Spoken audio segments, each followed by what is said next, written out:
महाराष्ट्रातील काय काय लोक कर्नाटक संघ भारत पाकिस्तान असल्यागतच वागतात. तर नमस्कार मंडळी, आता कार्यक्रम आटपून शेवटी कर्नाटकातून महाराष्ट्रात आलोच. पण भाऊ आपला सनरूप उघडताना सरळ उघडले की नाही ती त्याच्यात हात घालून बघत होता. आता काय वरडायचं? खरं वरडत तर माझ्या नावाने आपला पाहुणा होता. तो म्हणत होता की जैसे इचलकरंजीला कधी आलीस, आणि आलीस तर कर्नाटकात जाऊन पण आलीस, वरना आता शिराळाला पण लगेच निघालेस, भेटली पण नाहीस. अरे म्हणलं तुम्ही पहिला जी पवित्र गटरीतनं तुमची पादत्राने बुडवून आलाय ती पहिला धुवून या, मग भेटा या. आता घरला आल्या 4 दिवशी कपडे बदलून घेतलं की, कारण की मावशी चालली होती, मी तिचं सामान बिमान ठेवलं. पण मी याला म्हणत होते की एकदा नमस्कार मंडळी म्हण, कारण की कर्नाटकातली माणसं मराठी बोलताना लय भारी बोलतात. हो, शेवटी यो बोललाच नमस्कार मंडळी, नमस्कार मंडळी.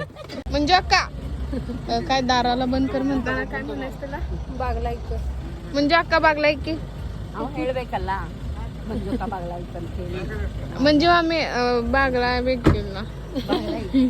आणि काय काय कर्नाटकातल्या कमेंट मुळे मी बी कन्नड मध्ये बोलून घेतलं. आता राहिला विषय या कमेंटचा, तर मला वाटते महाराष्ट्राचा अभिमान असावा, आणि मला सुद्धा अभिमानच आहे. पण मला वाटते जर आपल्याला चेष्टा समजतच नसेल तर नको तिथं आपली बुद्धी पाजवायची नाही. तसं तर कर्नाटकातल्या माणसांची त्या व्हिडिओ मध्ये अशी एक सुद्धा कमेंट नाही, आणि आपली सुद्धा तुमची सोडली तरी एक सुद्धा नाही. मान्य आहे की काय काही वेळी आपल्या दोन्ही राज्यांमध्ये भांडणं झालीत, पण सगळीच त्यांच्या इकडची वाईट आहेत असं नाहीत, आणि आपल्या महाराष्ट्रात सुद्धा चांगले आहेत. आणि शेवटी आपण भारतात राहतोय, त्यामुळे सारे भारतीय माझे बांधव आहेत. हे तर शाळेत शिकलाच असतील, त्यामुळे इतका पण मनात द्वेष ठेवू नका. त्यांनी तुम्हाला रिस्पेक्ट देत असतील तर आपण सुद्धा त्यांना दिली पाहिजे.